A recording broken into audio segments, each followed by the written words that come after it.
LGS പരീക്ഷയ്ക്ക് തയ്യാറെടുക്കുന്ന ആരൊക്കെയുണ്ട്? നമുക്ക് മടിയൊക്കെ മാറ്റി വെച്ച് പഠനത്തിലേക്ക് തിരിച്ചു വരാം ഒരു 5 ദിവസത്തെ ചലഞ്ചിലൂടെ. ഒന്നാം ദിവസമായി ഇന്ന് നമ്മൾ പഠിക്കാൻ പോകുന്നത് രാജാറാം മോഹൻ റോയ് മഹാത്മാഗാന്ധിജിയും സമരങ്ങളുമായി ബന്ധപ്പെട്ട പാഠപുസ്തകത്തിലെ പ്രധാനപ്പെട്ട പോയിന്റുകളാണ്. അപ്പൊ നമ്മുടെ ഈ ഒരു ചലഞ്ച് എന്താണെന്ന് അറിയാത്തവർക്ക് വേണ്ടിയിട്ട് ഒരിക്കൽ കൂടി പറയാം. നമ്മൾ 5 ദിവസത്തെ ഒരു ചലഞ്ചാണ്. നമ്മുടെ സുജേഷ് പുറക്കാട് സാറ് LGSുമായി ബന്ധപ്പെട്ട് ഒരു 30 ടോപ്പിക്കുകളുടെ ബ്ലൂ പ്രിന്റ് തയ്യാറാക്കിയിട്ടുണ്ടായിരുന്നു. ആ 30 ടോപ്പിക്കുകളിൽ നിന്നും 10 ടോപ്പിക്ക് നിങ്ങളുടെ മുമ്പിലേക്ക് വീഡിയോ ക്ലാസ് ആയിട്ടും അതുപോലെ തന്നെ PDF നോട്ടായിട്ടും പഠിക്കാൻ തന്നുകൊണ്ട് 6ാം ദിവസം പരീക്ഷ നടത്തി ആ സ്കോളർഷിപ്പ് പരീക്ഷയിലൂടെ ടോപ്പ് എത്തുന്ന വിദ്യാർത്ഥികൾക്ക് സുജേഷ് പുറക്കാട് സാറിന്റെ തന്നെ തുടങ്ങാൻ പോകുന്ന ഈ മാസം അവസാനം തുടങ്ങാൻ പോകുന്ന ഗോൾഡ് ബാച്ചിലേക്ക് സൗജന്യ പ്രവേശനം നേടിത്തരുന്ന ഒരു വലിയ ചലഞ്ചുമായിട്ടാണ് നിങ്ങളുടെ മുമ്പിലേക്ക് വരുന്നത്. അപ്പൊ മടിയൊക്കെ പിടിച്ചിരിക്കുമായിരിക്കും. ആ മടിയൊക്കെ മാറ്റാനുള്ള നല്ല മാർഗമാണ് ചലഞ്ച് എന്ന് പറയുന്നത്. അതും കുറഞ്ഞ ദിവസത്തെ 5 ദിവസത്തെ ചലഞ്ച് നിങ്ങൾ ഏറ്റെടുക്കാൻ തയ്യാറല്ലേ? അങ്ങനെയാണെങ്കിൽ നമുക്ക് പഠിക്കാം, ഒപ്പം തന്നെ നമുക്ക് നല്ലൊരു തയ്യാറെടുപ്പ് നടത്തുകയും ചെയ്യാം. ഓക്കെ, അപ്പൊ ഒന്നാം ദിവസം നമ്മൾ പഠിക്കാൻ പോകുന്നത് ഗാന്ധിജിയും സമരങ്ങൾ രാജാറാം മോഹൻ റോയ്. 2ാം ദിവസം മൗലികാവകാശങ്ങൾ മൗലിക കടമകൾ. 3ാം ദിവസം ഇന്ത്യയുടെ അതിർത്തികൾ ഋതുക്കൾ. അതുപോലെ 4ാം ദിവസം കേരളത്തിലെ ദേശീയോദ്യാനങ്ങൾ ഭൂപ്രകൃതി മലനാട് ഇടനാട് തീരപ്രദേശം. 5ാം ദിവസം വിറ്റാമിനുകൾ കാർഷിക വിളകൾ ഗവേഷണ സ്ഥാപനങ്ങൾ. ഇത്രയും നമ്മൾ 5 ദിവസം പഠിക്കും. അപ്പൊ ഈ പഠിക്കാനുള്ള PDF-ഉം ഇതിന്റെ വീഡിയോയുടെ ലിങ്കും ഒക്കെ എവിടെ തരും? നമ്മുടെ LGSന്റെ കമ്മ്യൂണിറ്റിയിൽ തരും. വാട്സപ്പിലും ടെലഗ്രാമിലും LGSന്റെ കമ്മ്യൂണിറ്റി ഉണ്ട്. ഏതെങ്കിലും ഒന്ന് ലിങ്കിൽ ജോയിൻ ചെയ്യാം. അതിലാണ് നമ്മുടെ PDF ഒക്കെ തരാൻ വേണ്ടി പോകുന്നത് സൗജന്യമായി തന്നെ. അതിനുശേഷം നമ്മൾ ഏപ്രിൽ 21, അതായത് 6ാം ദിവസം നമ്മൾ എന്ത് ചെയ്യും? ഒരു സ്കോളർഷിപ്പ് എക്സാം നടത്തും. ഈ പഠിപ്പിച്ച ഇത്രയും ടോപ്പിക്കിൽ നിന്ന് 10 ടോപ്പിക്കിൽ നിന്ന് മാത്രമേ ചോദ്യം ചോദിക്കുകയുള്ളൂ. അതിൽ നിന്നാണ് നമ്മൾ 20 മിനിറ്റ് ടൈമിൽ 100 ചോദ്യങ്ങളാണ് ഓൺലൈനായിട്ട് എക്സാം നടത്താൻ വേണ്ടി പോകുന്നത്. എല്ലാം ഒബ്ജക്റ്റീവ് ടൈപ്പ് ആയിരിക്കും. അപ്പോൾ 20 മിനിറ്റ് ടൈം മാത്രമേ തരുള്ളൂ. ഈ പരീക്ഷയിൽ ഉന്നത സ്ഥാനം നേടുന്ന അല്ലെങ്കിൽ ഉയർന്ന റാങ്ക് നേടുന്ന ആദ്യത്തെ 3 റാങ്കിലെ വിദ്യാർത്ഥികൾക്ക് സുജേഷ് പുറക്കാട് സാറിന്റെ ഗോൾഡ് ബാച്ചിൽ LGS ബാച്ചിൽ സൗജന്യമായിട്ട് പ്രവേശനം നേടാം. ബാക്കി റാങ്കുകളിൽ വരുന്ന വിദ്യാർത്ഥികൾക്ക് നല്ല സ്കോളർഷിപ്പോടുകൂടി തന്നെ ഡിസ്കൗണ്ടോടുകൂടി തന്നെ നമ്മുടെ സുജേഷ് പുറക്കാട് സാറിന്റെ ബാച്ചിൽ ജോയിൻ ചെയ്യാൻ പറ്റും. ഓക്കെയാണ് കാര്യം മനസ്സിലായല്ലോ? ഇനി ഈ ഒരു പരീക്ഷ എഴുതണമെങ്കിൽ നിങ്ങൾ എന്ത് ചെയ്യണം? രജിസ്റ്റർ ചെയ്യണം. അപ്പൊ രജിസ്റ്റർ ചെയ്യാനുള്ള ലിങ്ക് താഴെ പിൻ കമന്റിലുണ്ട്. അതുപോലെ കമ്മ്യൂണിറ്റി ജോയിൻ ചെയ്യാനുള്ള ലിങ്കും ഉണ്ട്. ആ 2 ലിങ്കിലൂടെ നിങ്ങൾക്ക് എന്ത് ചെയ്യാം? ഇതിന്റെ ഭാഗമാകാവുന്നതാണ് കേട്ടോ. അപ്പൊ നമ്മൾ ഇന്ന് ആദ്യം പഠിക്കാൻ പോകുന്നത് രാജാറാം മോഹൻ റോയ് ആണ്. ഒന്നാം ദിവസം ആദ്യം പഠിക്കുന്ന രാജാറാം മോഹൻ റോയ് ആണ്. അപ്പൊ അദ്ദേഹത്തിന്റെ പ്രധാനമായ സ്കൂൾ പാഠപുസ്തകത്തിലുള്ള പോയിന്റ് നമുക്ക് നോക്കാം. പാശ്ചാത്യ വിദ്യാഭ്യാസം നേടിയ രാജാറാം മോഹൻ റോയ് ഇന്ത്യയിൽ നിലനിന്നിരുന്ന പല അനാചാരങ്ങളെയും ശക്തമായി എതിർത്തു. സതി, അതുപോലെ ശൈശവ വിവാഹം എന്നീ അനാചാരങ്ങൾക്കെതിരെ ശബ്ദമുയർത്തി. ബ്രിട്ടീഷ് ഗവർണർ ജനറൽ ആയിരുന്ന വില്യം ബെന്റിക് പ്രഭു സതി നിരോധിച്ചത് ആരുടെ പ്രേരണയാലാണ്? രാജാറാം മോഹൻ റോയുടെ പ്രേരണയാലാണ്. ഇനി തന്റെ ആശയങ്ങൾ പ്രചരിപ്പിക്കാനായി ബ്രഹ്മ സമാജം എന്ന സംഘടന സ്ഥാപിച്ച അദ്ദേഹം അടിസ്ഥാനപരമായി എല്ലാ മതങ്ങളും ഒന്നാണെന്നുള്ള പൊതു സന്ദേശം ഇന്ത്യയിൽ പ്രചരിപ്പിച്ചു. ഇനി ജാതി സമ്പ്രദായമാണ് ഇന്ത്യക്കാർക്കിടയിലെ അനൈക്യത്തിന്റെ ഉറവിടം എന്ന് പറഞ്ഞതും വിശ്വസിച്ചതും ആരാണ്? രാജാറാം മോഹൻ റോയ് ആണ്. ഇനി ഇന്ത്യൻ നവോത്ഥാനത്തിന്റെ പിതാവ് എന്നാണ് രാജാറാം മോഹൻ റോയ് വിശേഷിപ്പിക്കുന്നത്. ഇനി നമുക്കിത് 7ാം ക്ലാസ്സിലെ പോയിന്റ് ആണ്. ഇനി 10ാം ക്ലാസ്സിലേക്ക് വരുമ്പോൾ കുറച്ചുകൂടെ പോയിന്റുകളുണ്ട്. എന്താ? ഇന്ത്യൻ സമൂഹത്തിന്റെ ആധുനികവൽക്കരണത്തിനായി വാദിച്ച ആദ്യത്തെ വ്യക്തി ആരാണ്? രാജാറാം മോഹൻ റോയ് ആണ്. ജാതി വ്യവസ്ഥയെയും സതി എന്ന ദുരാചാരത്തെയും ശക്തമായി എതിർത്തത് രാജാറാം മോഹൻ റോയ് ആണ്. രാജാറാം മോഹൻ റോയ് ബംഗാളിൽ സ്ഥാപിച്ച പ്രസ്ഥാനമാണ് ബ്രഹ്മസമാജം. സ്ത്രീകളുടെ പദവി ഉയർത്തുന്നതിനായി അവർക്ക് സ്വത്തിനുമേൽ അവകാശം നൽകണമെന്ന് ആവശ്യപ്പെട്ടത് അല്ലെങ്കിൽ വാദിച്ചത് ആരാണ്? രാജാറാം മോഹൻ റോയ് ആണ്. ഇനി നമുക്ക് ഇത്രയും ഞാൻ പറഞ്ഞ സ്കൂൾ പാഠപുസ്തകമാണ്. ഇനി നമ്മൾ എക്സ്ട്രാ കുറച്ച് ഫാക്ടിലേക്ക് പോവുകയാണ്. ഇനി രാജാറാം മോഹൻ റോയുടെ ജനനം അതെവിടെയാണ്? ബംഗാളിലെ, നമ്മുടെ കൊൽക്കത്തയിലെ ബംഗാളിലെ രാധാനഗറില് 1772 മെയ് 22-നാണ് നമ്മുടെ രാജാറാം മോഹൻ റോയ് ജനിക്കുന്നത്. റാം മോഹൻ റോയ് എന്ന് പേരുണ്ടായിരുന്ന രാജാറാം മോഹൻ റോയ്ക്ക് ഈ രാജാറാം എന്ന പേര് നൽകിയത് അന്നത്തെ അക്ബർ ഷാ 2ാമൻ ചക്രവർത്തിയാണ്. അപ്പൊ അക്ബർ ഷാ 2ാമനാണ് റാം മോഹൻ റോയ്ക്ക് രാജാറാം എന്ന ബഹുമതി നൽകുന്നത്, എന്ന പേര് നൽകുന്നത്. ഇനി ആധുനിക ഇന്ത്യയുടെ പിതാവ് പല പേരുകൾ അറിയപ്പെടുന്നുണ്ട്. ആധുനിക ഇന്ത്യയുടെ പിതാവ്, നവോത്ഥാനത്തിന്റെ പിതാവ്, ഇന്ത്യൻ ദേശീയതര പ്രവാചകൻ, ഇന്ത്യൻ ആധുനിക വിദ്യാഭ്യാസത്തിന്റെ പിതാവ്, ഇന്ത്യൻ ദേശീയ പത്രപ്രവർത്തനത്തിന്റെ സ്ഥാപകൻ എന്നൊക്കെ പേരിൽ അറിയപ്പെടുന്നത് ആരാണ്? രാജാറാം മോഹൻ റോയ് ആണ്. ഇനി ഇന്ത്യയിലെ ആദ്യത്തെ മതപരിഷ്കരണ പ്രസ്ഥാനം എന്നറിയപ്പെടുന്നത് ആത്മീയ സഭയാണ്. ഈ ആത്മീയ സഭ സ്ഥാപിച്ചത് ആരാ?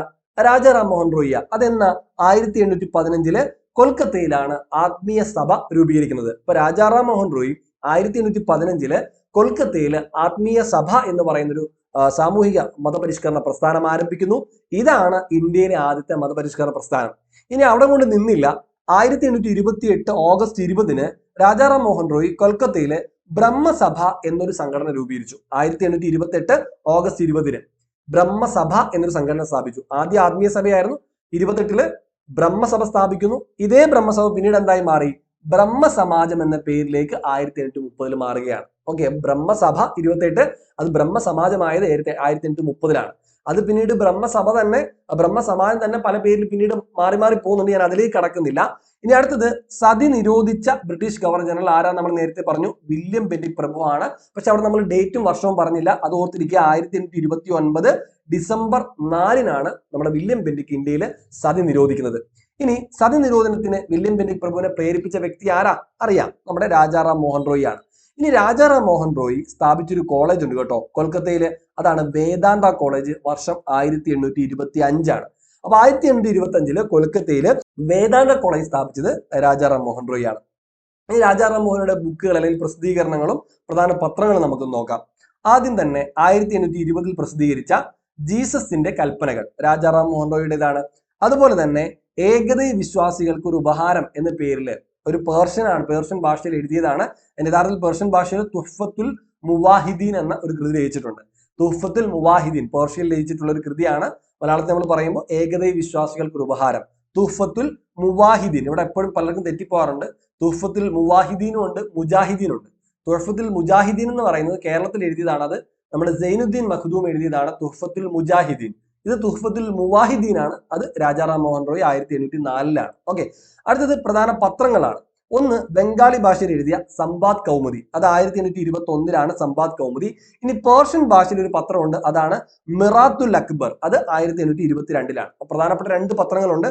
സമ്പാദ് കൗമുദി ബംഗാളി ഭാഷയിലാണ്, അതുപോലെ മിറാത്തുൽ അക്ബർ പേർഷ്യൻ ഭാഷയിലാണ്. ഇനി ഭഗവത്ഗീതയെ ബംഗാളി ഭാഷയിലേക്ക് വിവർത്തനം ചെയ്ത ആളാരാണ്? അത് രാജാറാം മോഹൻ റോയ് ആണ്. ഓക്കെയാണ് കൂട്ടുകാരെ. അപ്പൊ ഇത്രയാണ് രാജാറാം മോഹൻ റോയ് കുറിച്ചുള്ള പ്രധാനപ്പെട്ട പോയിന്റുകൾ. ഇനി നമുക്ക് ഗാന്ധിജിയിലേക്ക് പോവാം. 7ാം ക്ലാസ്സിലും 10ാം ക്ലാസ്സിലും സോഷ്യൽ സയൻസ് പാഠപുസ്തകത്തിൽ ഗാന്ധിജിയെ കുറിച്ച് കൃത്യമായിട്ട് സ്വാതന്ത്ര്യ സമരവുമായി ബന്ധപ്പെട്ട പോയിന്റുകൾ പറയുന്നുണ്ട്. ആ പോയിന്റുകളെല്ലാം നമ്മൾ 2 പാഠപുസ്തകത്തിലെയും പോയിന്റുകൾ മൊത്തം നമ്മളിവിടെ എഴുതി വെച്ചിട്ടുണ്ട്. അപ്പൊ നമുക്ക് അതൊന്ന് നോക്കിയാലോ. അപ്പൊ ഗാന്ധിജിയും സമരങ്ങളും നോക്കാം. നമ്മൾ 7ാം ക്ലാസ്സിലെ പാഠപുസ്തകം തുറക്കുമ്പോൾ തന്നെ വൈക്കം മുഹമ്മദ് ബഷീറിന്റെ ഒരു ഓർമ്മക്കുറിപ്പിലെ കാര്യം പറയുന്നുണ്ട്. അവിടെ കുറച്ച് കാര്യങ്ങൾ എഴുതി വെച്ചിട്ടുണ്ട്. അപ്പോൾ വൈക്കം മുഹമ്മദ് ബഷീർ ഗാന്ധിജിയെ കുറിച്ച് പരാമർശിക്കുന്ന ഒരു കൃതിയാണ് ഓർമ്മക്കുറിപ്പ് എന്ന് പറയുന്നത്. ഓക്കെ. അപ്പൊ ഓർമ്മക്കുറിപ്പ് എന്ന കൃതി എഴുതിയത് ആരാണ്? വൈക്കം മുഹമ്മദ് ബഷീറാണ്. അപ്പോൾ ഗാന്ധിജി കേരളത്തിലേക്ക് വരുന്ന കാര്യങ്ങളോട്ടൊക്കെ ബന്ധപ്പെട്ടുകൊണ്ടാണ് വൈക്കം മുഹമ്മദ് ബഷീർ അത്തരത്തിൽ ഒരു കൃതി എഴുതിയിട്ടുള്ളത്.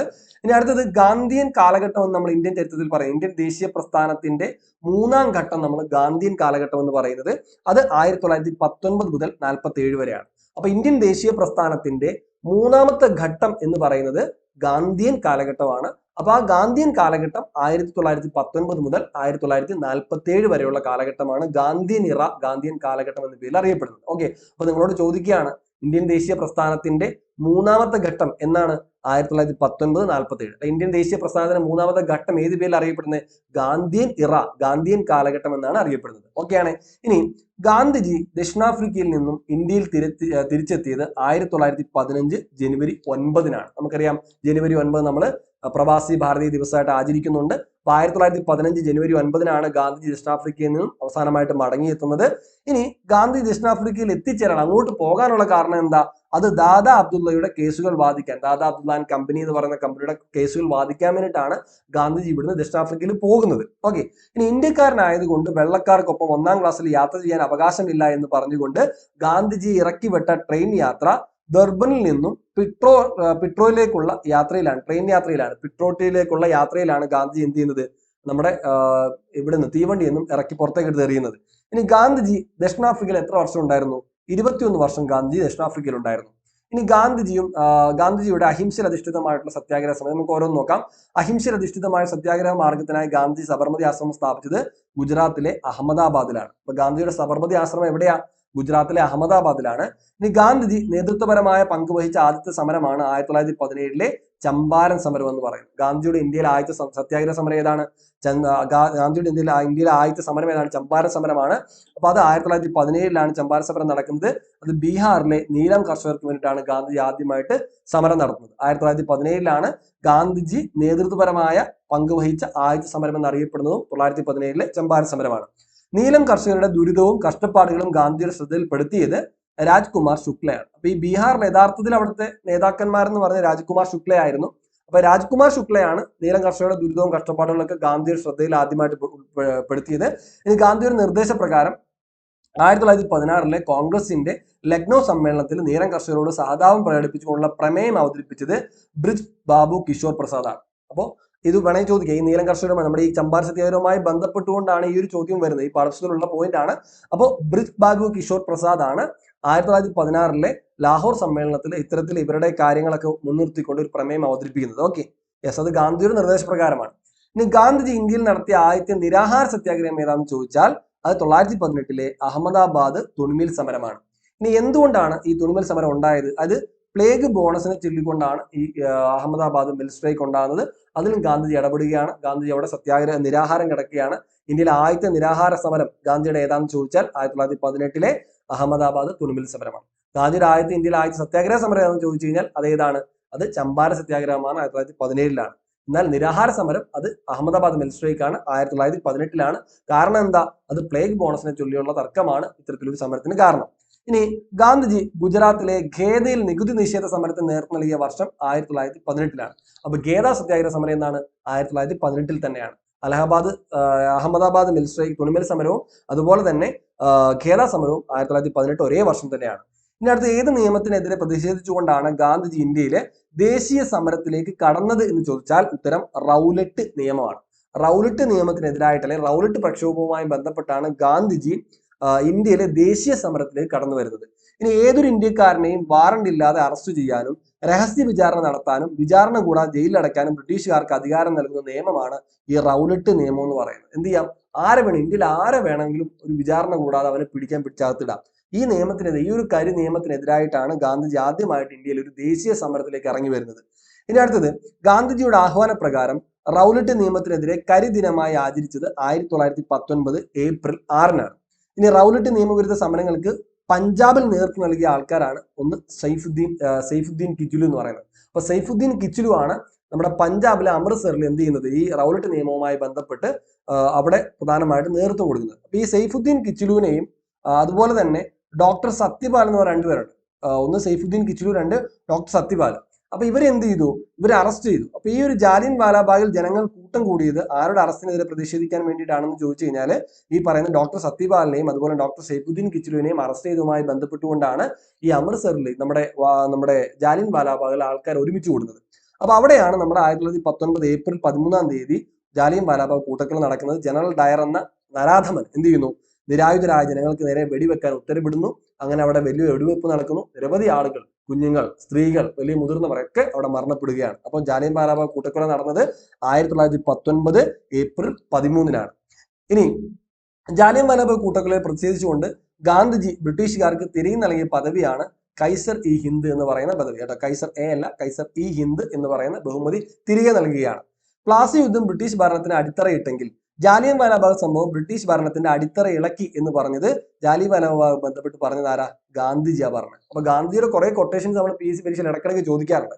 അപ്പൊ ജാലിയൻ വാലാബാഗ് സംഭവവുമായി ബന്ധപ്പെട്ടുകൊണ്ട് ഗാന്ധിജി പറഞ്ഞ ഒരു കൊട്ടേഷൻ ആണ് പ്ലാസി യുദ്ധം ബ്രിട്ടീഷ് ഭരണത്തിന് അടിത്തറ ഇട്ടെങ്കിൽ ജാലിയൻ വാലാബാഗ് സംഭവം ബ്രിട്ടീഷ് ഭരണത്തിന്റെ അടിത്തറ ഇളക്കി. ഓക്കെ, അടുത്തത് റൗലറ്റ് നിയമത്തിനെതിരെ റൗലറ്റ് നിയമത്തിനെതിരായ സമരത്തിന്റെ ഭാഗമായിട്ട് ഖിലാഫത്ത് പ്രസ്ഥാനത്തിന്റെ അഖിലേന്ത്യാ പ്രസിഡന്റ് സ്ഥാനം ഏറ്റെടുത്തത് ആരാ? ഗാന്ധിജിയാണ്. അല്ലെ? ഗാന്ധിജി റൗലറ്റ് നിയമത്തിനെതിരായിട്ടുള്ള സമരത്തിന്റെ ഭാഗമായിട്ടാണ് എന്ത് ചെയ്യുന്നത്? ഈ ഒരു അഖിലേന്ത്യാ പ്രസിഡന്റ് ആയിട്ട് ഖിലാഫത്ത് പ്രസ്ഥാനത്തിന്റെ നേതൃസ്ഥാനത്തേക്ക് ഗാന്ധിജി വരുന്നത്. ഖിലാഫത്ത് ദിനമായി ഇന്ത്യയിൽ ഉടനീളം ആചരിച്ചത് 1919 ഒക്ടോബർ 17 അതുപോലെ തന്നെ ഖിലാഫത്ത് പ്രസ്ഥാനത്തിന്റെ ഇന്ത്യയിലെ പ്രധാന നേതാക്കളാണ് അലി സഹോദരന്മാർ. നമുക്കറിയാം, മൗലാന ഷൗക്കത്ത് അലി, മൗലാന മുഹമ്മദ് അലി. അല്ലെ? ഇവർ രണ്ടുപേരുമാണ് നമ്മുടെ ഇന്ത്യയിലെ ഖിലാഫത്ത് പ്രസ്ഥാനത്തിന്റെ പ്രധാനപ്പെട്ട നേതാക്കൾ എന്ന് പറയുന്നത്. ഖിലാഫത്ത് പ്രസ്ഥാനത്തിന്റെ ഭാഗമായിട്ട് 1920 ഗാന്ധിജി കേരളം സന്ദർശിച്ചപ്പോൾ കൂടെ ഉണ്ടായിരുന്നത് ഖിലാഫത്തിന്റെ നേതാവായിരുന്ന മൗലാന ഷൗക്കത്ത് അലിയാണ്. നമുക്കറിയാം, ഗാന്ധിജിയും കേരള സന്ദർശനവുമായി ബന്ധപ്പെട്ട് വർഷങ്ങൾ 5 വട്ടം ഗാന്ധിജി വന്നിട്ടുണ്ട്. 1920 വന്നിട്ടുണ്ട്, 20 വന്നിട്ടുണ്ട്, അതുപോലെ 25 വന്നിട്ടുണ്ട്, 27 വന്നിട്ടുണ്ട്, 34 വന്നിട്ടുണ്ട്, 37 വന്നിട്ടുണ്ട്. എത്ര വട്ടം വന്നിട്ടുണ്ട്? 5 വട്ടം വന്നിട്ടുണ്ട്. 5 വട്ടം വന്നത് എന്തിനു വേണ്ടിയിട്ടാണ്? അപ്പോൾ 5 വട്ടം വന്നത് 1925 വന്നു, 20 വന്നു, 25 വന്നു, 27 വന്നു, 34 വന്നു, 37 വന്നു. അപ്പൊ 1920 ഗാന്ധിജി ആദ്യമായിട്ട് വരുന്നത് ഖിലാഫത്തിന്റെ പ്രചരണാർത്ഥമായിട്ട് ബന്ധപ്പെട്ട് വരുന്നു. 25 നമ്മുടെ വൈക്കം സത്യാഗ്രഹവുമായി ബന്ധപ്പെട്ട് ഒരു തീരുമാനം ഉണ്ടാക്കാൻ വേണ്ടിയിട്ട് അതിനു വേണ്ടി വരുന്നു. 27 സൗത്ത് ഇന്ത്യൻ ദക്ഷിണേന്ത്യൻ സന്ദർശനവും അതിന്റെ ഭാഗമായിട്ട് അല്ലെങ്കിൽ ഹരിജൻ സമ്മേളനത്തിന്റെ ഭാഗമായിട്ട് 27 വരുന്നു. 34 ഹരിജൻ ഫണ്ട് ശേഖരണവുമായി ബന്ധപ്പെട്ട് വരുന്നു. 37 നമ്മുടെ ക്ഷേത്രപ്രവേശന വിളംബരത്തിന്റെ ഒക്കെ ഭാഗമായിട്ട് ഗാന്ധിജി നമ്മുടെ കേരളത്തിലേക്ക് വരികയാണ്. അപ്പൊ 5 തവണ ഗാന്ധിജി കേരളത്തിലേക്ക് വന്നിട്ടുണ്ട് കേട്ടോ. യെസ്. ഇനി അടുത്തത് നിസ്സഹകരണ സമരത്തിന് അംഗീകാരം നൽകിയ കോൺഗ്രസ് സമ്മേളനം. ഇനി നമുക്ക് ഗാന്ധിജിയുടെ അടുത്ത സമരത്തിലേക്ക് കടക്കുകയാണ്. ഗാന്ധിജിയുടെ നേതൃത്വത്തിൽ ഇന്ത്യൻ നാഷണൽ കോൺഗ്രസ് നടത്തിയ ആദ്യത്തെ ബഹുജന സമരം ഏതാണ്? നിസ്സഹകരണ സമരമാണ്. ഓക്കെ, മറക്കരുത്, വളരെ പ്രധാനപ്പെട്ട ഒരു പോയിന്റ് ആണ്. ഗാന്ധിജിയുടെ നേതൃത്വത്തിൽ ഇന്ത്യൻ നാഷണൽ കോൺഗ്രസ് നടത്തിയ ആദ്യത്തെ ബഹുജന സമരം എന്ന് പറയുന്നത് നിസ്സഹകരണ സമരമാണ്. അത് 1920-ലാണ്. നിസ്സഹകരണ സമരത്തിന് അംഗീകാരം നൽകിയ കോൺഗ്രസ് സമ്മേളനം 1920-ലെ കൽക്കത്തയിൽ നടന്ന പ്രത്യേക സമ്മേളനമാണ്. നിസ്സഹകരണ സമരത്തിന് മുന്നോടിയായിട്ട് ഗാന്ധിജി വൈസ്രോയിക്ക് എഴുതിയ കത്തിലെ വാക്കുകൾ ഇതാണ്: ഭരണാധികാരി അധികാര ദുർവിനിയോഗം ചെയ്താൽ അവനെ അനുസരിക്കാതിരിക്കാൻ പുരാതന കാലം മുതൽക്കേ പ്രജകൾക്ക് അവകാശം. നമ്മുടെ ഈ ഒരു കാലഘട്ടത്തിൽ വളരെ പ്രാധാന്യം അർഹിക്കുന്ന ഒരു വാക്കിനാണ് ഗാന്ധിജി അന്ന് തുടക്കം കുറിച്ചത്. അന്ന് തന്നെ ഗാന്ധിജി ബ്രിട്ടീഷുകാരോട് പറഞ്ഞൊരു വാക്കാണ്: ഭരണാധികാരി ദുർവിനിയോഗം ചെയ്താൽ അവനെ അനുസരിക്കാതിരിക്കാൻ പുരാതന കാലം മുതൽക്ക് പ്രജകൾക്ക് അവകാശമുണ്ട്. ഇന്ന് നമ്മൾ ഇത്തരത്തിൽ നമ്മൾ പ്രജകൾ ഇത്തരത്തിൽ അനുസരിക്കാതിരിക്കാനും അതുപോലെ തന്നെ തിരിച്ചൊന്ന് പറയുകയും ചെയ്താൽ അവൻ ആരായി മാറുകയാണ്? രാജ്യദ്രോഹിയായി മാറുകയാണ്. അത് അന്നും ഇന്നും രാജ്യദ്രോഹിയായി അങ്ങനെ പറയുന്നവർ മുദ്ര കുത്തപ്പെടുകയാണ് കേട്ടോ. അപ്പോൾ വളരെ പ്രധാനപ്പെട്ട ഒരു ഗാന്ധിജിയുടെ കൊട്ടേഷനാണ് ഇവിടെ വായിച്ചത്. എല്ലാവരും ഒന്ന് മനസ്സിലാക്കുക. അപ്പോൾ നിസ്സഹകരണ സമരത്തിനുമായി ബന്ധപ്പെട്ട് ഗാന്ധിജി പറഞ്ഞ വാക്കുകളാണ് ഇതെന്ന് ഓർത്തിരിക്കുക. ഇനി അടുത്തത് നിസ്സഹകരണ സമരത്തിന്റെ ഭാഗമായി നടന്ന ബഹിഷ്കരണ പ്രവർത്തനങ്ങൾ എന്തൊക്കെയാണെന്ന് നോക്കി. ഇവിടെ നിസ്സഹകരണ പ്രസ്ഥാനവുമായി ബന്ധപ്പെട്ട് 2 തരത്തിലുള്ള പ്രവർത്തനം നടന്നിട്ടുണ്ട്. ഒന്ന് ബഹിഷ്കരണ പ്രവർത്തനങ്ങൾ നടന്നിട്ടുണ്ട്, അതുപോലെ തന്നെ ക്രിയാത്മക പ്രവർത്തനം നടന്നിട്ടുണ്ട്. അപ്പോൾ നമ്മൾ നിസ്സഹകരണ പ്രസ്ഥാനം, നോൺ കോപ്പറേഷൻ പ്രസ്ഥാനവുമായി ബന്ധപ്പെട്ട് നമ്മൾ പറയുമ്പോൾ 2 കാര്യങ്ങൾ നമ്മൾ കൃത്യമായി നിങ്ങൾ ഓർത്തു വെക്കുക. ഒന്ന് ബഹിഷ്കരണ പ്രവർത്തനം അല്ലെങ്കിൽ പ്രസ്ഥാനം, അതുപോലെ ക്രിയാത്മക പ്രസ്ഥാനം അല്ലെങ്കിൽ ക്രിയാത്മക പ്രവർത്തനം. അപ്പൊ അത് 2 വേണമെങ്കിൽ ചോദിക്കാം. ഇവിടെ നിസ്സഹകരണ സമരത്തിന്റെ ഭാഗമായി നടന്ന ബഹിഷ്കരണ പ്രവർത്തനങ്ങൾ എന്തൊക്കെയാണെന്ന് ചോദിച്ചാൽ വിദേശ വസ്ത്ര ബഹിഷ്കരണം, അതുപോലെ നികുതി നിഷേധം, കോടതി ബഹിഷ്കരണം, പദവികളും ഉദ്യോഗങ്ങളും ഉപേക്ഷിക്കൽ. ഇത്രയും കാര്യങ്ങളാണ് അവിടെ ബഹിഷ്കരണ പ്രവർത്തനവുമായി ബന്ധപ്പെട്ട് നടന്നത്. ഇനി അവിടെ ക്രിയാത്മക പ്രവർത്തനം എന്തൊക്കെയാണെന്ന് ചോദിച്ചു കഴിഞ്ഞാൽ ഖാദി പ്രചാരണം, ഐത്തോച്ചാടനം, ദേശീയ വിദ്യാലയങ്ങൾ സ്ഥാപിക്കൽ, ഹിന്ദു മുസ്ലിം ഐക്യം. ഇത്രയും കാര്യങ്ങളാണ് ക്രിയാത്മകമായിട്ടുള്ള പ്രവർത്തനങ്ങൾ. അപ്പൊ നിസ്സഹകരണ പ്രസ്ഥാനത്തിന് 2 വശങ്ങളുണ്ട്. ഒന്ന് ബഹിഷ്കരണ പ്രവർത്തനം, 2 ക്രിയാത്മക പ്രവർത്തനം. ബഹിഷ്കരണ പ്രവർത്തനം വിദേശ വസ്ത്ര ബഹിഷ്കരണം, നികുതി നിഷേധം, കോടതി ബഹിഷ്കരണം, പദവികളും ഉദ്യോഗങ്ങളും ഉപേക്ഷിക്കൽ. ക്രിയാത്മക പ്രവർത്തനം എന്തൊക്കെയാ? ഖാദി പ്രചരണം, ഐത്തോച്ചാടനം, ദേശീയ വിദ്യാലയങ്ങൾ സ്ഥാപിക്കുക, ഹിന്ദു മുസ്ലിം ഐക്യം. ഓക്കെയാണ് മക്കളെ. ഇനി അടുത്തത് നിസ്സഹകരണ സമരം ഗാന്ധിജി നിർത്തിവെക്കാൻ ഇടയായ സംഭവം എന്താ? 1922 ഫെബ്രുവരി 4 ചൗരി ചൗര സംഭവമാണ്. ഉത്തർപ്രദേശിലെ ചൗരി ചൗരയില് നമുക്കറിയാം ഒരു പോലീസ് സ്റ്റേഷൻ ആക്രമിക്കുന്നു, 22 പോലീസുകാർ ആ ഒരു തീവെപ്പിൽ മരണപ്പെടുന്നു. ഇതോടുകൂടിയാണ് ഗാന്ധിജി എന്ത് ചെയ്യുന്നത്? നമ്മുടെ നിസ്സഹകരണ പ്രസ്ഥാനം നിർത്തിവെക്കുന്നത്.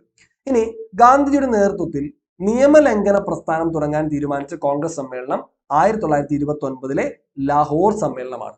1929 ലാഹോർ സമ്മേളനത്തിൽ അധ്യക്ഷത വഹിച്ചത് ജവഹർലാൽ നെഹ്റുവാണ്. അപ്പൊ ഗാന്ധിജിയുടെ 2ാമത്തെ ബഹുജന പ്രക്ഷോഭമാണ് എന്ത്? ഈ പറയുന്ന നിയമലംഘന പ്രസ്ഥാനം എന്ന് പറയുന്നത്. ആദ്യത്തെ ഏതാ? നമ്മൾ പഠിച്ചു അല്ലെ, നോൺ കോപ്പറേഷൻ നിസ്സഹകരണ സമരമാണ്. 2ാമത്തെ എന്താ? നിയമലംഘന പ്രസ്ഥാനമാണ്. അപ്പൊ ആദ്യം നിസ്സഹകരിച്ചു, ഇനി അടുത്ത എന്താ? നിയമം ലംഘിക്കാൻ വേണ്ടി പോവാണ്. അപ്പൊ 2ാമത്തെ ഗാന്ധിജിയുടെ ഇന്ത്യയിലെ ബഹുജന പ്രക്ഷോഭം എന്ന് പറയുന്നത് ഈ പറയുന്ന നിയമലംഘന പ്രസ്ഥാനമാണ്. അപ്പൊ അതിന് തുടങ്ങാൻ തീരുമാനിച്ച സമ്മേളനം 1929 കോൺഗ്രസിന്റെ ലാഹോർ സമ്മേളനമാണ്. ഈ ലാഹോർ സമ്മേളനത്തിന് അധ്യക്ഷത വഹിച്ചത് ആരാ? ജവഹർലാൽ നെഹ്റുവാണ്. ഇനി ഗാന്ധിജി ഒരു കൊട്ടേഷൻ വീണ്ടും വരികയാണ്: 7 ലക്ഷം ഗ്രാമങ്ങളിലെ 10 പേർ വീതം ഉപ്പ് കുറുക്കാൻ തുടങ്ങുകയാണെങ്കിൽ ഈ സർക്കാരിന് എന്തു ചെയ്യാൻ കഴിയും? നിങ്ങൾക്ക് ഊഹിക്കാനാവുന്നതിൽ ഏറ്റവും നീചനായ സ്വേച്ഛാധിപതി പോലും സമാധാനപരമായി നിയമം ലംഘിക്കുന്ന ജനതയെ പീരങ്കി കൊണ്ട് നേരിടാൻ ഊറ്റം കാണിക്കില്ല. നിങ്ങളൊരൽപ്പം സ്വയം മാറാൻ തയ്യാറായാൽ നമുക്ക് ഈ സർക്കാരിനെ കുറഞ്ഞ സമയം കൊണ്ട് ക്ഷീണിപ്പിക്കുവാൻ കഴിയുമെന്ന് ഞാൻ നിങ്ങൾക്ക് ഉറപ്പ് നൽകുന്നു. ഇപ്രകാരം പറഞ്ഞത് ആരാ? ഗാന്ധിജിയാണ്. എന്തിന്റെ ഭാഗമായിട്ടാ? നിയമലംഘന പ്രസ്ഥാനത്തിന്റെ ഭാഗമായിട്ട്, ഉപ്പ് സത്യാഗ്രഹത്തിന്റെ ഭാഗമായിട്ട് ഗാന്ധിജി പറഞ്ഞൊരു കൊട്ടേഷനാണ്. ഓക്കെ, അടുത്തത് ഇനി ഗാന്ധി വേറൊരു കാര്യം പറഞ്ഞു: ഒന്നുകിൽ ലക്ഷ്യം നേടി ഞാൻ തിരിച്ചു വരും, പരാജയപ്പെട്ടാൽ ഞാൻ എൻ്റെ ജഡം സമുദ്രത്തിന് സംഭാവന നൽകും. ഇത് ഗാന്ധിജി സിവിൽ നിയമലംഘന പ്രസ്ഥാനത്തിന്റെ അഥവാ ഉപ്പു സത്യാഗ്രഹത്തിന്റെ ഭാഗമായി പറഞ്ഞ കാര്യങ്ങളാണ്. ഇനി ഉപ്പു സത്യാഗ്രഹത്തിൽ ഗാന്ധിജി അനുഗമിച്ച അനുയായികളുടെ എണ്ണം 78 പേരാണ്. 78 പേരുമായിട്ടാണ് ഗാന്ധിജി എന്ത് ചെയ്യുന്നത്? ഉപ്പ് നിയമം ലംഘിക്കാൻ വേണ്ടിയിട്ട് ദണ്ഡി കടപ്പുറത്തേക്ക് പോകുന്നത്. അപ്പൊ സബർമതി മുതല് ദണ്ഡി കടപ്പുറം വരെ ഗാന്ധിജിയും അനുയായികളും എത്ര പേരാ? 78 പേരുടെ പോയി കാൽനടയായിട്ട് സഞ്ചരിച്ചു. എത്ര? 375 കിലോമീറ്റർ ദൂരം സഞ്ചരിച്ചു. എന്റെ പൊന്നല്ലേ, 375 കിലോമീറ്റർ ദൂരം സഞ്ചരിച്ച് അവിടെ ചെല്ലുകയാണ്. അങ്ങനെ ദണ്ഡി കടപ്പുറത്ത് എത്തിയത് 1930 ഏപ്രിൽ 5-ന് എത്തുന്നു. ഗാന്ധിജി ഉപ്പ് ശേഖരിച്ചുകൊണ്ട് നിയമലംഘന സമരം നടത്തിയത് 1930 ഏപ്രിൽ 6-നാണ്. ഏപ്രിൽ 5 അവിടെ ചെന്നു, ഏപ്രിൽ 6 ഉപ്പ് നിയമം ലംഘിക്കുന്നു. ഇനി ദണ്ഡി യാത്രയിൽ ഗാന്ധിജിക്കൊപ്പം ഉണ്ടായിരുന്ന 4 മലയാളികളുണ്ട്. ആരൊക്കെയാണെന്നറിയോ? സി കൃഷ്ണൻ നായർ, ടൈറ്റസ്, ശങ്കരൻ എഴുത്തച്ഛൻ, രാഘവ പൊതുവാൾ എന്നിങ്ങനെ 4 പേര് ഗാന്ധിജിക്കൊപ്പം മലയാളികൾ ഉണ്ടായിരുന്നു. 78 പേരിൽ 4 പേര് മലയാളികളാണ്. ഈ 4 പേരെ മറക്കരുത്. C Krishnan Nair, Titus, Sankaran Ezhuthachan, Raghava Poduval. ഇതിന്റെ അടുത്ത് ഇന്ത്യയുടെ വടക്ക് പടിഞ്ഞാറൻ പ്രദേശങ്ങളിൽ നിയമലംഘന പ്രക്ഷോഭത്തിന് നേതൃത്വം നൽകിയ ഒരാളുണ്ട്, ഖാൻ അബ്ദുൽ ഗാഫർ ഖാൻ. അതിർത്തി ഗാന്ധി എന്നറിയപ്പെടുന്ന ആരാ? ഖാൻ അബ്ദുൽ ഗാഫർ ഖാൻ ആണ്. അത് ഇന്ത്യയിലെ സിവിൽ നിയമലംഘനത്തിന്റെ പ്രധാന കേന്ദ്രങ്ങൾ ഏതൊക്കെയാണെന്ന് ചോദിച്ചാൽ കേരളത്തിൽ പയ്യന്നൂർ ഉണ്ടായിരുന്നു, തമിഴ്നാട്ടിലെ വേദാരണ്യം ഉണ്ടായിരുന്നു, മഹാരാഷ്ട്രയിലെ ബോംബെ ഉണ്ടായിരുന്നു, ബംഗാളിലെ നവഖാലി ഉണ്ടായിരുന്നു, വടക്ക് പടിഞ്ഞാറൻ അതിർത്തി പ്രദേശങ്ങൾ ഉണ്ടായിരുന്നു. ഇനി ധരാസന ഉപ്പ് നിർമ്മാണശാലയിലേക്ക് ആരുടെ നേതൃത്വത്തിലാണ് സത്യാഗ്രഹികൾ പുറപ്പെട്ടതെന്ന് ചോദിച്ചാൽ അത് സരോജിനി നായിഡു ആണ്. ചോദിച്ചിട്ടുണ്ട് പലതവണ. ധരാസന ഉപ്പ് സത്യാഗ്രഹത്തിന്റെ നേതാവ് ആരാണെന്ന് ചോദിച്ചിട്ടുണ്ട്, സരോജിനി നായിഡു ആണ്.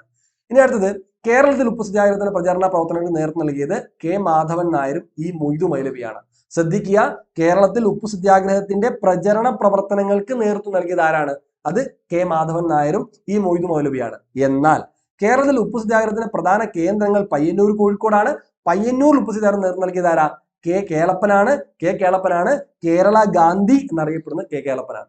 കേരളത്തിൽ ഉപ്പു സത്യാഗ്രഹത്തിന്റെ പ്രധാനപ്പെട്ട നേതാവ് ആരാന്ന് ചോദിച്ചാൽ ആരാ? കെ കേളപ്പനാണ് കേട്ടോ, മാറിപ്പോരുത്.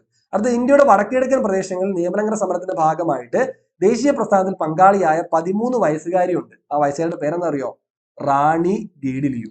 13 വയസ്സുകാരിയാണ് റാണി ഗീഡിലിയു. നാഗന്മാരുടെ റാണി എന്ന് നെഹ്റു വിശേഷിപ്പിച്ചത് ആരെയാ? ഈ റാണി ഗീഡിലിയു ആണ്, മറക്കരുത്. അടുത്തത് 1932 പൂന പാക്ട് അഥവാ പൂന സന്ധി ആരൊക്കെ തമ്മിലാണെന്ന് ചോദിച്ചാൽ അത് ഗാന്ധിജിയും അംബേദ്കറും തമ്മിലാണ് പൂന ഉടമ്പടി നടക്കുന്നത്. എന്താ ഈ പൂന ഉടമ്പടി? പൂന സന്ധി എന്തുമായി ബന്ധപ്പെട്ടെന്ന് ചോദിച്ചാല് ബ്രിട്ടീഷുകാര് അധസ്ഥിതർക്ക് പ്രത്യേക നിയോജക മണ്ഡലങ്ങൾ സംവരണം ചെയ്യാൻ തീരുമാനിച്ചതുമായി ബന്ധപ്പെട്ടാണ് എന്ത് നടക്കുന്നത്? പൂന ഉടമ്പടി നടക്കുന്നത്. അങ്ങനെ തീരുമാനിച്ചു, അതിൽ ഗാന്ധി ശുഭിതനായി, അങ്ങനെ പ്രശ്നമായി. അങ്ങനെയാണ് ഗാന്ധിജിയും അതുപോലെ തന്നെ അംബേദ്കറും തമ്മിൽ ഒരു സന്ധി, ഒരു പൂന പാക്ട് ഉടമ്പടി നടക്കുന്നത്. അടുത്ത വട്ടമേശ സമ്മേളനങ്ങൾ വളരെ പ്രധാനപ്പെട്ടതാണ്. വട്ടമേശ സമ്മേളനങ്ങൾ നടന്നത് ലണ്ടനിലെ ജെയിംസ് പാലസിൽ 1930, 31, 32 3 വട്ടമേശ സമ്മേളനങ്ങളുണ്ട്. അതിൽ ഒന്നാമത്തെ 30-ലാണ്, രണ്ടാമത്തെ 31, മൂന്നാമത്തെ 32-ലാണ്. 3 വട്ടമേശ സമ്മേളനങ്ങളിലും അധസ്ഥിതരെ പ്രതിനിധീകരിച്ച് പങ്കെടുത്ത ആരാ? അംബേദ്കർ ആണ് കേട്ടോ. അപ്പൊ 3 വട്ടമേശ സമ്മേളനങ്ങൾ അധസ്ഥിതരെ പ്രതിനിധീകരിച്ച്, ഇന്ത്യയിൽ അധസ്ഥിതരെ പ്രതിനിധീകരിച്ച് പങ്കെടുത്ത അംബേദ്കർ ആണ്. ഗാന്ധിജി പങ്കെടുത്ത വട്ടമേശ സമ്മേളനം രണ്ടാമത്തെ വട്ടമേശ സമ്മേളനമാണ്, 1931-ലാണ്. ഇനി രണ്ടാം വട്ടമേശ സമ്മേളനത്തിൽ ഇന്ത്യൻ നാഷണൽ കോൺഗ്രസിനെ പ്രതിനിധീകരിച്ചത് ആരാ? ഗാന്ധിജിയാണ്. അപ്പൊ അങ്ങനെ ഒരു ചോദ്യം വന്നു കഴിഞ്ഞാൽ അത് മറക്കരുത്. സ്കൂൾ പാഠപുസ്തകത്തിൽ പോയിന്റ് ആണ്. ഗാന്ധിജിയാണ് രണ്ടാം വട്ടമേശ സമ്മേളനത്തിൽ ഇന്ത്യൻ നാഷണൽ കോൺഗ്രസിന് പ്രതിനിധീകരിച്ച് പങ്കെടുത്തത് ഗാന്ധിജിയാണ്. ഇനി നമ്മൾ ക്രിപ്സ് 1942 വരികയാണ്. 1942 ക്രിപ്സ് മിഷന്റെ ദൗത്യം എന്തായിരുന്നു? ദൗത്യം തകരുന്ന ബാങ്കിലേക്ക് മാറ്റാൻ നൽകിയ കാലഹരണപ്പെട്ട ചെക്ക് എന്ന് പറഞ്ഞത് ഗാന്ധിജിയാണ് കേട്ടോ. അപ്പൊ ക്രിപ്സ് മിഷൻ വരുന്ന 1942-ലാണ്. ക്രിപ്സ് മിഷനെ കുറിച്ചിട്ട് അത് തകരുന്ന ഒരു ബാങ്കിലെ മാറ്റാൻ നൽകിയ കാലഹരണപ്പെട്ട ചെക്ക് എന്ന് വിശേഷിപ്പിച്ചത് മഹാത്മാഗാന്ധിജിയാണ്. ഇനി ഇന്ത്യൻ നാഷണൽ കോൺഗ്രസ് ഗാന്ധിജിയുടെ നേതൃത്വം നടത്തിയ അവസാനത്തെ ബഹുജന സമരമാണ് ക്വിറ്റ് ഇന്ത്യ സമരം എന്ന് പറയുന്നത്. അപ്പൊ അവസാനത്തെ ബഹുജന സമരമാണ് ഇന്ത്യയിലെ ഗാന്ധിജിയുടെ നേതൃത്വത്തിലുള്ള ഏതാ? ക്വിറ്റ് ഇന്ത്യ സമരം. ക്വിറ്റ് ഇന്ത്യ സമരം പ്രഖ്യാപിച്ച കോൺഗ്രസ് സമ്മേളനം 1942 ഓഗസ്റ്റ് 8 ബോംബെയിൽ നടന്ന അഖിലേന്ത്യാ കോൺഗ്രസ് സമ്മേളനമാണ്. ഇതാ ഒരു മന്ത്രം, ഒരു കൊച്ചു മന്ത്രം ഞാൻ നിങ്ങൾക്ക് തരുന്നു. നിങ്ങളുടെ ഓരോ ശ്വാസവും അതിന് ആവിഷ്കാരം നൽകണം.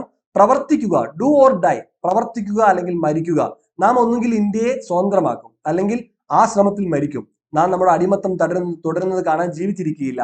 ഇത് ഗാന്ധിജിയുടെ ഈ വാക്കുകൾ ഏത് സമരവുമായി ബന്ധപ്പെട്ടതാ? ക്വിറ്റ് ഇന്ത്യ സമരവുമായി ബന്ധപ്പെട്ട് ഗാന്ധിജി പറഞ്ഞതാണ്.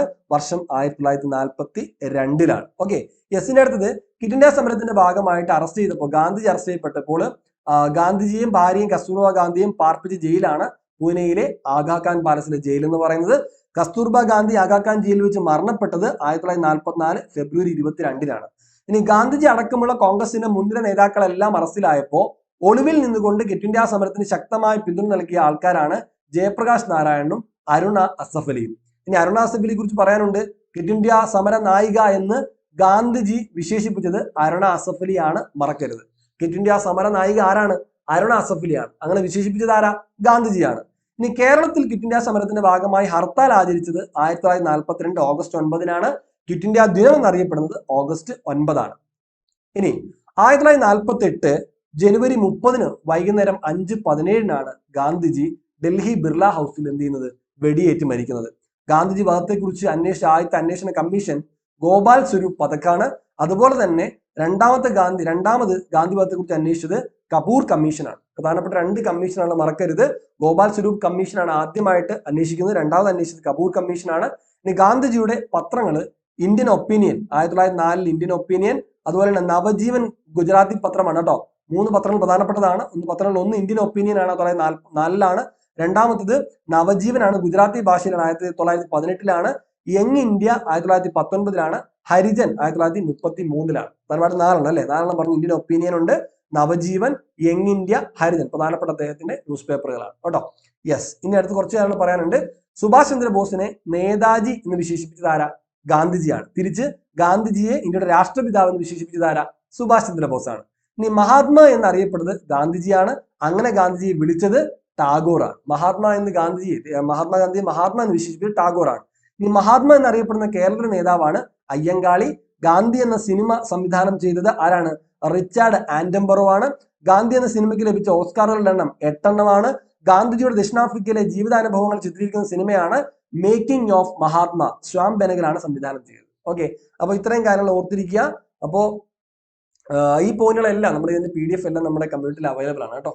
തൊണ്ടയ്ക്ക് ചെറിയൊരു പ്രശ്നമുണ്ട്, അപ്പൊ അതുകൊണ്ട് എനിക്ക് കുറെ നല്ല സൗണ്ട് എടുത്ത് പറയാൻ ഉഷാറായിട്ട് പറയാൻ പറ്റുന്നില്ല. എങ്കിലും നിങ്ങൾക്ക് ഇത് ഉപകാരപ്പെട്ടു എന്ന് ഞാൻ വിചാരിക്കുകയാണ്.